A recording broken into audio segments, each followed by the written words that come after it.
Galera, tudo bom? Estamos aqui agora para a aula de número 40 de Física no nosso canal, falando um pouquinho aí sobre espelhos esféricos. Mas hoje nós vamos conceituar espelhos esféricos e os seus tipos. Temos dois. Temos o côncavo e temos o convexo, né? Côncavo, concavo, convexo, vai de você. Então, olha só, espelho esférico. Os espelhos esféricos ou curvos designam as esferas de superfícies lisas e polidas, as quais possuem o poder também de reflexão, ou seja, de refletir uma imagem. A única diferença é que é um espelho esférico, né? Nos espelhos esféricos, os ângulos de incidência e de reflexão são equivalentes, e os raios incididos, refletidos e a reta normal ao ponto indicado. Ou seja, nesses espelhos, os ângulos de incidência de reflexão, ou seja, que foram refletidos pelo raio incidente, são equivalentes, né? Ou seja, um é igual ao outro. Lembre-se que os espelhos são objetos muito utilizados no dia a dia, compostos de vidros transparentes e geralmente cobertos por uma partícula de prata, né? Que são aquelas laterais do espelho, né? Que cobrem ele para que ele não caia, né? Não escure de queda.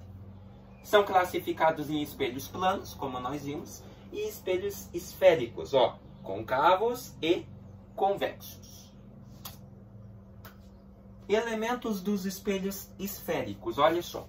Nos espelhos esféricos, a superfície refletora possui a forma de calota esférica e seus principais elementos são eixo principal, a reta que passa pelo centro de curvatura e pelo vértice do espelho, ou seja, o centro da curvatura do espelho, né? No caso da circunferência do espelho, e pelo vértice do espelho, ou seja, pelas lateraisinhas lá, aquelas lateraisinhas que dividem lá o espelho, tá? Então esse é o eixo principal. C é o centro de curvatura, o centro da esfera que originou o espelho. No caso, bem no centrinho do espelho lá. O V é o vértice do espelho, o polo da calota. Ou seja, o vértice é aquilo lá, né? Que nem eu falei. Aquela partezinha que vai separar, dividir o espelho, né? Entre as laterais dele.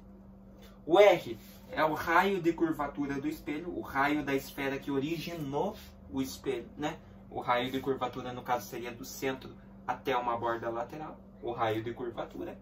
E o F é o foco do espelho, né? Ou seja, aonde a imagem será, onde o objeto terá a sua imagem refletida. Beleza? Tipos de espelhos esféricos, então, né? Note que os espelhos esféricos possuem uma face interna e outra externa, a qual, respectivamente, denominamos de face côncava e face convexa. Dentre isso, há dois tipos de espelhos. Então, espelhos côncavos, a superfície refletora e a parte interna da calota esférica. Então, espelhos côncavos é a superfície refletora, a superfície de reflexão, e a parte interna da calota esférica, ou seja, aquela parte que é mais para dentro, aqueles espelhos esféricos mais para dentro. Já os convexos é a superfície refletora, a superfície que vai refletir a imagem, e a parte mais externa da calota. Ou seja, você observa que no espelho convexo, o espelho já é um pouquinho mais alargado para frente, tá?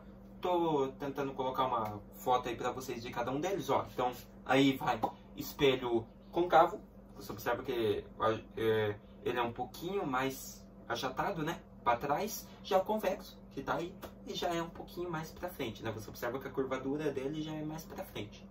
Beleza? Então, formação de imagem. Inicialmente, valemos destacar que as imagens refletidas possuem algumas denominações e características no estudo da física. Assim, quando dizemos que a imagem refletida no espelho é real, estamos nos referindo à imagem que surge na frente do espelho.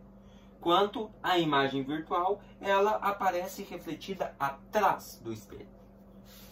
Outra característica da imagem é se ela aparece direita ou invertida.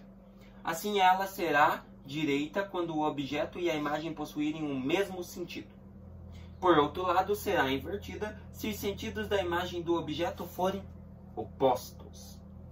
Por fim, o objeto pode ter uma imagem refletida igual, maior ou menor, de acordo com o seu tamanho real. No espelho côncavo, dependendo da posição do objeto, a imagem formada pode ser real ou virtual, maior, menor ou igual ao tamanho do objeto, invertida ou direita. Tá? Então, no espelho côncavo pode ter todas essas denominações. Dessa maneira, se o objeto está localizado sobre o centro da curvatura, a imagem formada será real, invertida e igual ao objeto, se ele estiver bem no centro da curvatura do espelho. Se ele se encontra além do centro da curvatura, sua imagem será real, será invertida, né? No caso de baixo para cima, e menor. Ou seja, por isso que geralmente no espelho côncavo, a sua imagem é menor que o seu tamanho real e geralmente é invertida. É de baixo para cima, né? Ou de cima para baixo. É invertida.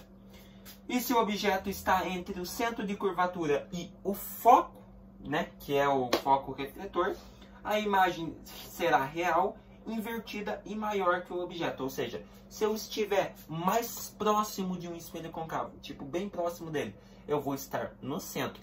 E logo a imagem será real minha, a imagem será invertida, mas só que daí eu acho que ela vai inverter um pouco da direita para a esquerda, pelo que eu me lembre, e também será maior do que o próprio objeto, ou seja, será maior do que eu. Vamos supor que o espelho côncavo está na minha frente, eu se aproximo dele. A imagem será real, irá inverter meu rosto, que é o que está mais próximo da direita para a esquerda, e meu rosto será maior do que a imagem real minha, do que meu tamanho real. Ou seja, se meu rosto aqui mede dimensões de 30 centímetros, lá ele vai medir 40, 60. Beleza? Então, sempre quando você ocupa o centro e o foco do espelho, a imagem é real, é invertida da direita para a esquerda e também a imagem refletida, né, sua, vai ser maior do que você, vai ser maior do que o objeto. Beleza? Olha um exercício aqui então.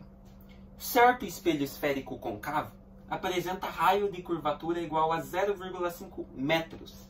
A distância focal desse espelho em centímetros é igual a... Então, olha só, esse aqui vamos resolver juntos. Por meio da relação entre raio de curvatura e raio focal, teríamos que raio focal é igual a raio de curvatura dividido por 2. Sabemos que a distância focal é determinada pela metade do raio de curvatura do espelho esférico. Então, se você tem lá raio focal F é igual raio de curvatura R dividido por 2, o que você teria? Você teria que raio focal seria igual. Qual que é o raio de curvatura? 0,5 metros. Então, 0,5 metros dividido por 2. Logo, você teria uma distância de 0,25 metros, ou passando para centímetros, né? No caso, multiplicando por 100, você teria 25 centímetros. Então, você teria aqui, nesse espelho esférico, a distância focal do espelho seria 0,25 metros, ou, multiplicando por 100, como dito, né, transformando, 25 centímetros, que é o que ele pediu em dar, é o que ele pediu aqui, né, a unidade de medida. Então, 25 centímetros. Beleza? Então, esse aqui nós só resolvemos juntos, só para vocês terem uma ideia aqui. A relação de raio focal, para você descobrir o raio focal de um espelho esférico côncavo, você vai dividir o raio de curvatura do espelho por 2. Beleza? Então é isso aí, galera. O que nós vimos hoje, então? Vimos espelhos esféricos côncavos. Na próxima aula, vamos ver um pouquinho sobre espelhos esféricos convexos, tá? Vamos aí treinar mais um pouquinho sobre eles. Vamos dar uma retomadinha em côncavos, para nós ver tudo certinho sobre cada um deles, tá bom? Até a próxima aula.